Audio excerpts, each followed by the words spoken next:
नमस्कार, स्वागत है आपका बड़ी खबर में और मैं हूं आपके साथ शापनी पटनायक। इस बुलेटिन में हम बात करेंगे दिन की 4 बड़ी खबरों के बारे में। तो पहली खबर हिसार से है, जहां पूर्व सीएम भूपेंद्र सिंह हुड्डा की गाड़ी एक्सीडेंट हो गया है, जिसमें उनकी गाड़ी का अगला हिस्सा पूरी तरीके से क्षतिग्रस्त हो चुका है। दूसरी खबर चरखी दादरी से है, जहां पर अंत्योदय अन्न योजना कार्ड धारक और 56,679 बीपीएल कार्ड धारकों को राशन दिया जा रहा है। तीसरी खबर फरीदाबाद से है, जहां शादी के बाद दूल्हा फरार हो गया, दहेज में बीएमडब्ल्यू की मांग की थी। चौथी खबर करनाल से है, जहां पर करनाल राष्ट्रीय डेयरी अनुसंधान में चल रहे डेयरी मेले में पत्रकारों पर हमला किया गया। तो इन 4 बड़ी खबरों पर हम विस्तार से चर्चा करेंगे। सबसे पहली खबर, जहां पर बाल बाल बचे पूर्व सीएम भूपेंद्र सिंह हुड्डा और एक कार्यक्रम में शामिल होने के लिए सीएम जा रहे थे, जहां पर रास्ते में उनकी गाड़ी का एक्सीडेंट हुआ है और हालांकि बताया जा रहा है कि उन्हें कोई चोट नहीं पहुंची है।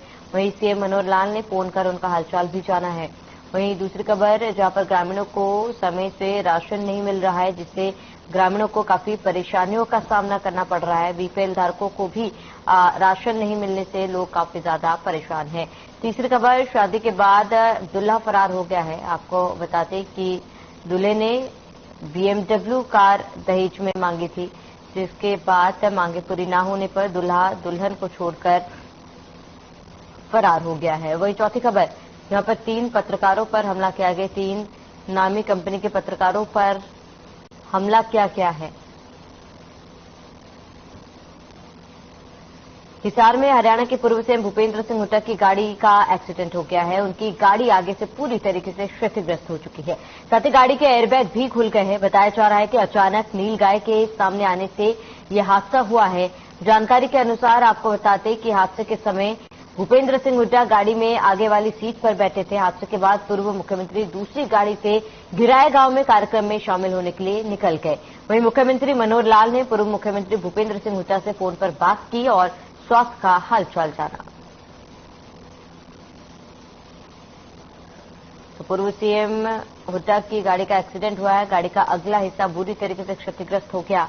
जिस दौरान यह हादसा हुआ, उस दौरान पूर्व सीएम गाड़ी के आगे वाली सीट पर बैठे थे। हालांकि उन्हें कोई भी चोट नहीं आई है। पूर्व सीएम हुड्डा की गाड़ी का एक्सीडेंट और ये तस्वीर दिखा रहे हैं आप। तस्वीर से अंदाजा लगाया जा सकता है कि हादसा कितना भयानक था और ऐसे में बाल बाल बचे हैं पूर्व सीएम। हालांकि सीएम ने फोन पर उनका हालचाल जाना है और उनके जानकारी दी है।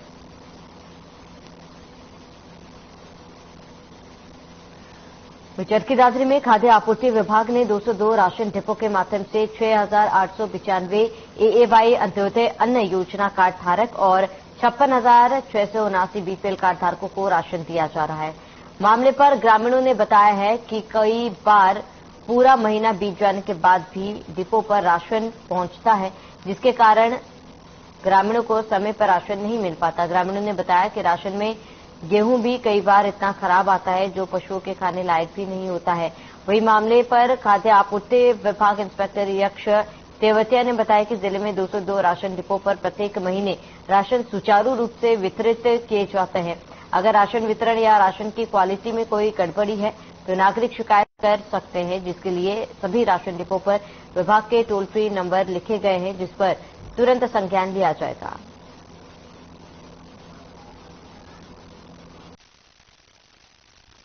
1 तारीख से 10 तारीख तक राशन आना चाहिए। सरकार कई बार घटिया राशन देती है। यहाँ घटिया राशन मनुष्य तो क्या पशु ही नहीं खा सकते। और मैं सरकार से यही दरखास्त करना चाहती हूँ कि कर्मचारियों की टीम बनानी चाहिए। बने समय पर राशन की जांच होनी चाहिए और 10 तारीख से पहले राशन देना चाहिए। तो जैसा कि आप सब जानते भी हैं बेहतर तरीके से कि food and supply department PDS network को चलाता है। पीडीएस नेटवर्क के अंदर हमारी 2 कैटेगरीज आती हैं राशन कार्ड की, एक AA अंत्योदय अन्न योजना और एक है बीपीएल कैटेगरी, जिससे सब वाकिफ हैं। तो हमारे डिस्ट्रिक्ट के अंदर 6,895 एवाई कार्ड्स हैं, एवाई कैटेगरी के राशन कार्ड्स हैं और 56,689 मतलब 56,689 बीपीएल राशन कार्ड्स हैं। टोटल 63,584 राशन कार्ड्स हैं, फैमिलीज हैं, जिसे हम पीडीएस नेटवर्क के थ्रू मतलब अपने क्षेत्रीय डिपो होल्डर्स के द्वारा जो कि 202 हैं संख्या में पोस्ट मशीन से, उनके थ्रू हम इसका डिस्ट्रीब्यूशन कराते हैं। नहीं मिल रहा, कई बार लेट हो जाता है। सरकार से यह अपील है कि गरीबों का राशन टाइम पे भेजना चाहिए और क्वालिटी भी होनी चाहिए। मानते हो कई बार तो ऐसा आता है कि वो खाने लायक नहीं है, उस पर भी सरकार को ध्यान देना चाहिए। तो समय पर आ जाता है या फिर टाइम लिमिट बढ़ा देते हैं 2-4 दिन की, उसमें भी वितरण हो जाता है, पूरा वितरण हो जाता है। कोई दिक्कत नहीं है गांव में। हमारे गांव में ऐसा नहीं आया, सब बढ़िया राशन आता है। हाँ, पूरी तरह वितरण होता है। समय समय पे डिपो होल्डरों को चेक किया जाना चाहिए, क्योंकि जो गेहूं बेचते हैं वो बहुत ही घटिया किस्म के आते हैं, वो पशु भी नहीं खाते। और एक दूसरी बात ये है कि जैसे अब जावा का ही नाम ले लो, लगभग 500 कार्ड हैं बीपीएल। सामान आता है लगभग 27-28 तारीख को।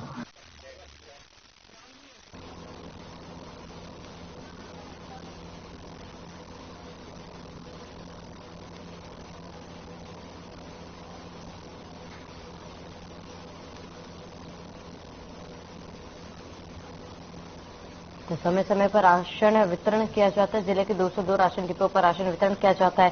ज्यादा जानकारी के लिए संवाददाता उमेश हमारे साथ जुड़ चुके हैं। उमेश, क्या कुछ पूरी जानकारी आपके पास? जी, मैं बताना चाहूंगा, चरखी दादरी जिले की अगर बात की जाए तो खाद्य आपूर्ति विभाग को लेकर के ग्रामीणों की काफी जो शिकायतें मिल रही हैं, जिसको लेकर के ग्रामीणों ने अपनी वो जाहिर किया है कि समय पर राशन मिलना चाहिए। साथ में जो है कई महीने जो है खराब जो है राशन वितरण किया जाता है, जिसको लेकर ग्रामीणों का मानना है कि समय समय पर एक विशेष टीम का गठन करके चेकिंग किया जाए, ताकि राशन डिपो पे अगर कोई खराब राशन आता है तो उस पर जो है ना कार्रवाई हो सके। हाँ बिल्कुल उमेश, क्योंकि जिस तरीके से ग्रामीण जो है काफी ज्यादा परेशान है, समय पर उन्हें राशन भी नहीं मिल रहा है, और ऐसे में कौन जिम्मेदार व्यक्ति है, क्या उनके खिलाफ कोई कार्रवाई फिलहाल की गई है?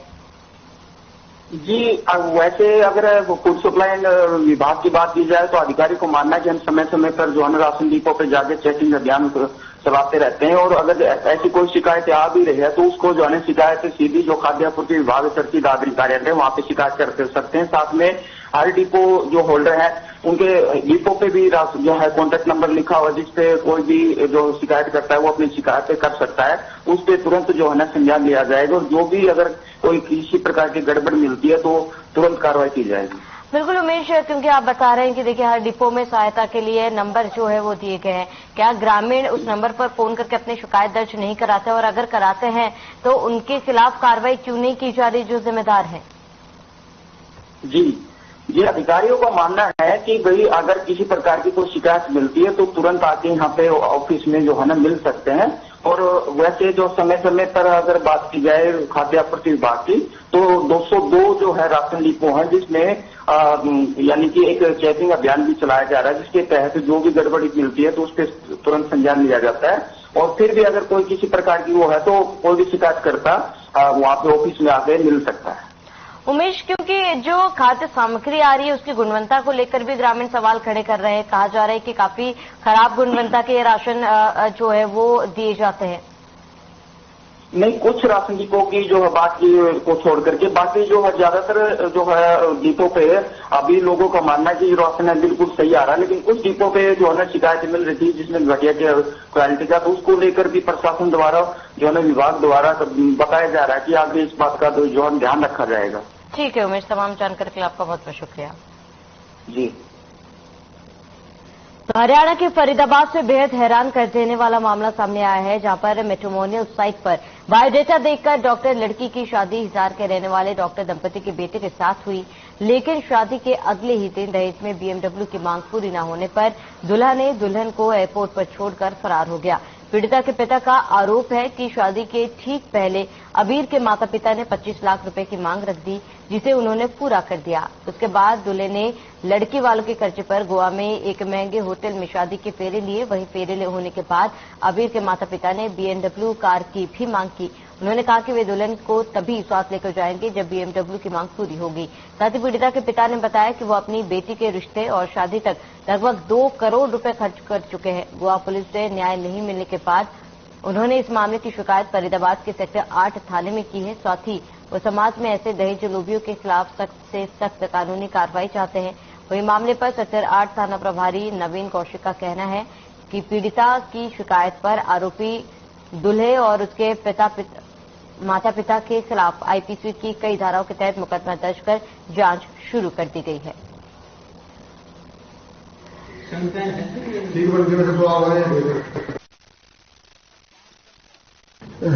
उसने गोवा में जाकर शादी करी थी। शादी के बाद जो है जब वो अपने घर जाने लगे दोनों पार्टियां, तो उसका हस्बैंड जो है उसको एयरपोर्ट पर छोड़कर, अकेले को छोड़कर जो है भाग गया था। उसके बाद जो है परिवार ने जो है वहां भी कंप्लेंट दी थी एयरपोर्ट अथॉरिटी को, लेकिन उन्होंने कहा भी आप या अपने लोकल थाने में कंप्लेंट करें या जहां पर शादी हुई है वहां करें। तो उसके बाद जो है वो 3/2 को हमारे पास आए थे। ये 26 जनवरी को शादी हुई थी। जैसे ही हमारे को कंप्लेंट इश्यू हुई, उच्च अधिकारियों के संज्ञान में मामला लाकर हमने इसमें जो है जो भी दहेज के मामले में जो भी काउंसलिंग होती है वो काउंसलिंग की। जीवन साथी के थ्रू हमारा इनसे रिश्ता चालू हुआ, बात हुई। उसके बाद हम शादी के लिए हो गए दोनों पार्टी। फिर उन्होंने कहा अकेला चाइल्ड है, हम बाहर डेस्टिनेशन वेडिंग करनी है। उनके मुताबिक फिर गोवा का महंगा रिसोर्ट इन्होंने पसंद किया। वहां पे बीच में जब एंगेजमेंट हो चुकी थी, उसके बाद इनकी थोड़ी डिमांडें चालू हुई। फिर हमने सोचा चलो कोई बात नहीं, छोटी मोटी डिमांडें पूरी करते रहे उनकी। उसके बाद फिर शादी से पहले इन्होंने कहा कि मेरी पेमेंट नहीं आई है, 25 लाख रुपए आप ले आना, मैं आपको बाद में लौटा दूंगा। और उन्होंने रिसोर्ट के लिए भी कहा कि भी 1 दिन का खर्चा आप करेंगे, 1 दिन का मैं करूंगा। लेकिन मोस्टली इन्होंने 2 दिन के बजाय 3 दिन का वहां प्रोग्राम कर दिया। जो बजट वहां तय हुआ था उससे दिखना बजट उन्होंने वहां लगवाया मेरा। और रिसोर्ट से विदा करने के बाद जो है वहां पे फेरे के वक्त जो है BMW गाड़ी की डिमांड कर दी कि भाई हम जब लेके जाएंगे बेटी को, अगर आपने BMW दी नहीं तो छोड़ जाए।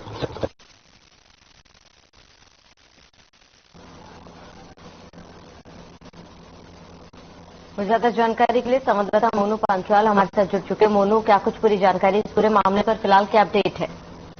देखिए मैं आपको बताऊं, जिस तरीके फरीदाबाद के सेक्टर 9 का ये सारा मामला है, ये जो शिकायत जो दर्ज कराई है, ये लड़की फरीदाबाद के सेक्टर 9 की रहने वाली है, केवल जो कि अपनी शादी के लिए मैट्रिमोनियल वेबसाइट पर जो है अपना डाटा जो है वो डाउनलोड किया था। और जिसके बाद लगातार जिस तरीके से लड़का या लड़कियां जो है बायोडाटा जो साइट पर डालते तो कहीं ना कहीं रिश्ते के लिए डालते, जिस तरीके से लड़की का जो बायोडाटा और फोटो जब पहुंचा तो कहीं ना कहीं जो हिसार के रहने वाले डॉक्टर दंपति उन्होंने अपने लड़के के लिए जो है बातचीत यहाँ पर चलाई और जो है आगे इस तरीके से बातचीत होती रही। लेकिन जिस तरीके से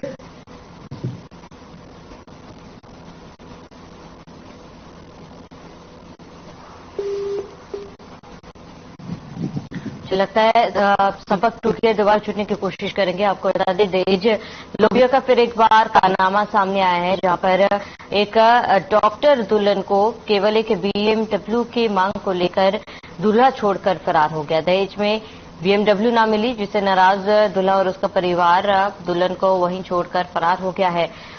फिलहाल केस दर्ज कर लिया गया है और कार्रवाई की जा रही है, जहां पर दुल्हन के पिता की मांग है कि ऐसे दहेज लोभियों के खिलाफ सख्त से सख्त कार्रवाई की जाए ताकि ऐसे मामले दोबारा सामने न आए। बता दें कि पिता का कहना है कि शादी से ठीक पहले 25 लाख की डिमांड की गई थी, जो पूरी कर ली गई थी, और शादी के बाद ये शर्त रखी गई कि अगर BMW नहीं दिया गया तो वो अपने साथ दुल्हन को विदा करके नहीं ले जाएंगे, और BMW न मिलने पर दुल्हन को वहीं छोड़ दूल्हा जो है फरार हो गया। फिलहाल इस पूरे मामले पर पुलिस द्वारा कार्रवाई की जा रही है और जांच की जा रही है। तो शादी के बाद दूल्हा फरार हो गया। बता दें कि लगातार मांगे जो है इनकी बढ़ती जा रही थी, जिसके बाद मांगे पूरी न होने पर दूल्हा फरार हो गया था। संवाददाता मोनू पांचाल हमारे साथ दोबारा से जुड़ चुके हैं। मोनू, फिलहाल क्या अपडेट है? क्या फिलहाल कार्रवाई में क्या कुछ बातें सामने आई है? क्या जो आरोपी दूल्हा है वो पकड़ा गया है? जो लड़का का जो परिवार है वो बिल्कुल अभी जो है फरार है, गिरफ्तार नहीं है। लेकिन जिस तरीके से गोवा में जो शादी संपन्न हुई, तो जिस तरीके से गोवा में उन्होंने शिकायत दी लड़की वालों ने, तो कहीं जो गोवा की जो पुलिस है उन्होंने किसी तरीके की कोई सुनवाई नहीं करी। लेकिन हताहत होकर के उन्होंने लड़की वालों ने जो है अपने स्थानीय जो थाना है उसमें जो है कंप्लेन दी है और उसमें जो है अलग अलग धाराओं के तहत जो है मुकदमा दर्ज किया है। लेकिन धाराओं की बात मैं बता दूं, धारा जो है 323 और 120B, 377, 389A, 498, 406, 506 और 507(11) के तहत मुकदमा दर्ज किया है। लेकिन जिस तरीके से मुकदमे दर्ज किए हैं तो उस तरीके से जांच शुरू कर दी और लगातार तबीज देरी पुलिस ने यहाँ पर हिसार की तरफ जो है लगातार शुरू कर दी गई है। लेकिन जिस तरीके से जो लड़का है वो डॉक्टर की पढ़ाई नेपाल यूनिवर्सिटी में करता है, वहां भी जो है पुलिस पहुंचेगी और लगातार जिस तरीके से जो मामला हुआ है उसमें गिरफ्तारी करने की बात जल्द से जल्द पुलिस कह रही है। लेकिन अभी तक की बात की जाए तो अभी तक फिलहाल जो है अभी कोई गिरफ्तारी नहीं हो पाई है। जी हाँ बिल्कुल मोनू, क्योंकि आप बता रहे हैं कि हिसार पुलिस जो है फिलहाल कार्रवाई कर रही है, क्योंकि कहा जा रहा है कि शादी जो है वो गोवा में की गई थी। क्या गोवा में कोई केस रजिस्टर किया गया है?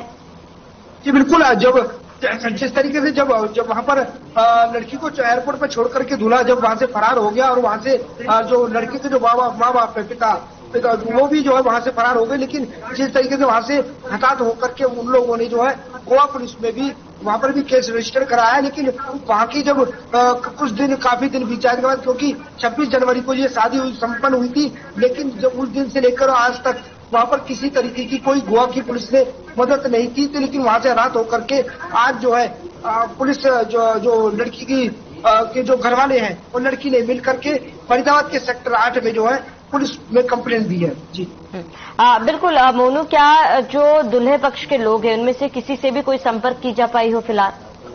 जी बिल्कुल, जो लड़की के जो परिवार है और लड़का है वो बिल्कुल अभी फरार है, किसी तरीके का कोई संपर्क नहीं हो पाया। लेकिन लड़का के परिवारों के हिसार में रहते हैं, वो डॉक्टर की दुकान, उनके जो लड़की के जो पिता है वो अस्पताल चलाते हैं। लेकिन अस्पताल पे डॉक्टर जरूर है, लेकिन घर के जो है ताला लगा हुआ है, जो पूरा परिवार है वो फरार है। ठीक है मोनू, जानकारी के लिए आपका शुक्रिया। तो करनाल राष्ट्रीय डेयरी अनुसंधान में चल रहे डेयरी मेले में पत्रकारों पर हमला हुआ। जानकारी के अनुसार 3 बड़े न्यूज चैनल के पत्रकारों पर मेले में पशु लेकर पहुंचे लोगों ने हमला कर दिया। लाठी डंडों से पत्रकारों पर यह हमला किया गया है। हमले में 3 पत्रकार हिमांशु नारंग, कमल मिड्ढा और कैमरामैन मुकुल घायल हुए हैं। मौके पर पहुंचे पुलिसकर्मियों के साथ सभी हमलावरों ने बदसलूकी भी की है। तो करनाल में मेले का आयोजन किया गया था, पुलिसकर्मियों से भी हमलावरों ने बदसलूकी की है। बता दें 3 नामी कंपनी के पत्रकारों पर हमला किया गया। फिलहाल सभी पत्रकार जो है वो घायल बताए जा रहे हैं और इस दौरान मौके पर पुलिस भी पहुंची थी और पुलिसकर्मियों पर भी हमला किया गया।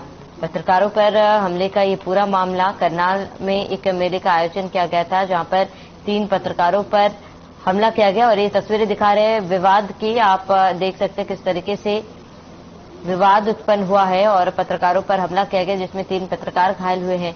फिलहाल सभी पत्रकारों का इलाज चल रहा है। 3 पत्रकारों पर हमले के बाद पुलिस ने संज्ञान लिया है और पूरे मामले की जांच की जा रही है। बता दें मेले में पशु लेकर आए लोगों ने इन पर हमला कर दिया, पत्रकारों पर हमला किया है। हमले की वजह क्या कुछ है फिलहाल ये साफ नहीं हो पाई है। 3 पत्रकारों पर हमले का पूरा ये मामला आपको बता रहे हैं।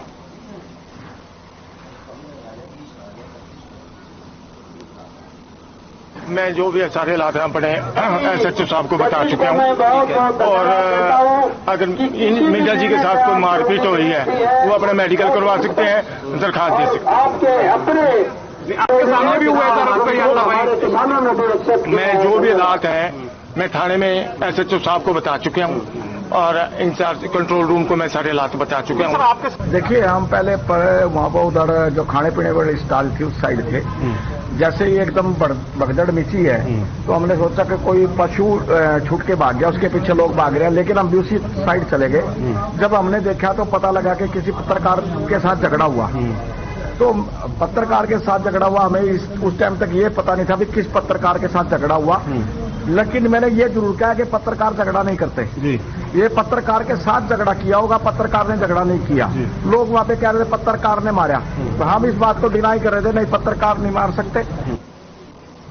ज्यादा जानकारी के लिए संवाददाता लक्ष्य हमारे साथ करनाल से जुड़े हुए हैं। लक्ष्य, क्या कुछ पूरी जानकारी है, क्यों पत्रकारों पर हमला क्या?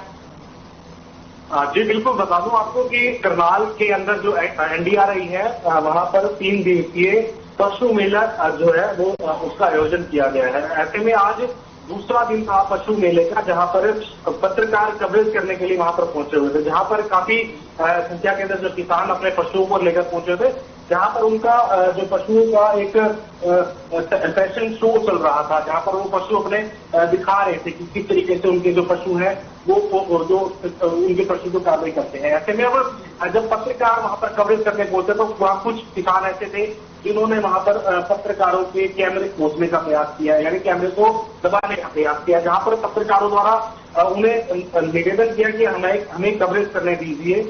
मगर उसके बाद करनाल के कुछ 2 से 3 पत्रकार हैं, हिमांशु नारंग है, कमल मीडा है और उनके सहयोगी है मुकुल सीधर जो कैमरामैन है, उनके साथ दुर्व्यवहार किया गया, उनके साथ लाठी डंडों का उपयोग किया गया, हाथापाई की गई, जो लाठी उनके ऊपर बरसाई गई। कहीं ना कहीं सवालिया निशान जरूर उठता है, क्योंकि मीडिया जो है चौथा स्तंभ माना जाता है। अगर मीडिया कवरेज नहीं करेगी तो आखिर करेगा कौन, आखिर आवाज कौन उठाएगा? तो बड़ा सवाल जरूर फिर उठ रहा है।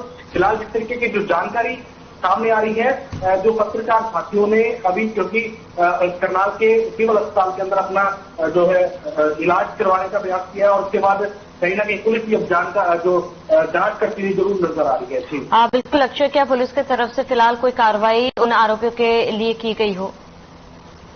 बिल्कुल, कहीं ना कहीं पुलिस अब जांच करती हुई नजर आ रही है, क्योंकि मौके पर डायल 121 की गाड़ियां भी मौके पर पहुंच चुकी थी और ऐसे में अब कहीं ना कहीं जो स्थानीय एसएचओ हैं, सिविल लाइन थाना के जो एसएचओ हैं, प्रभारी हैं, वो इस मामले की जांच करते हुए नजर आ रहा है। फिलहाल देखना है आखिर जो जिन लोगों ने जो लाठी डंडों का उपयोग किया वो आखिर लेकर कहां से आए, वो सारा जांच का भी विषय है। जी बिल्कुल, जो पत्रकारों पर हमला किया गया लक्ष्य, फिलहाल उनकी स्थिति कैसी है? बिल्कुल, अभी क्योंकि जिस तरीके से 3 वरिष्ठ पत्रकार हैं, समझ हम 2 पत्रकार हैं, एक कमल मीडा है और एक हिमांशु नारंग है और एक उनके सहयोगी हैं मुकुल सीधा। फिलहाल उन्होंने अपना मेडिकल अभी फिलहाल करवा ली गया है और अब फिलहाल अभी मौके पर जो है वो जो स्थानीय जो नजदीकी जो थाना है वहां पर अपना रिपोर्ट दर्ज कराते हुए नजर आ रहे हैं। ठीक है लक्ष्य, तमाम जानकारी के लिए आपका बहुत बहुत शुक्रिया। चलिए इसी के साथ इस बुलेटिन में फिलहाल मेरे साथ इतने। देश और प्रदेश की तमाम बड़ी खबरों के लिए बने रहे हमारे साथ।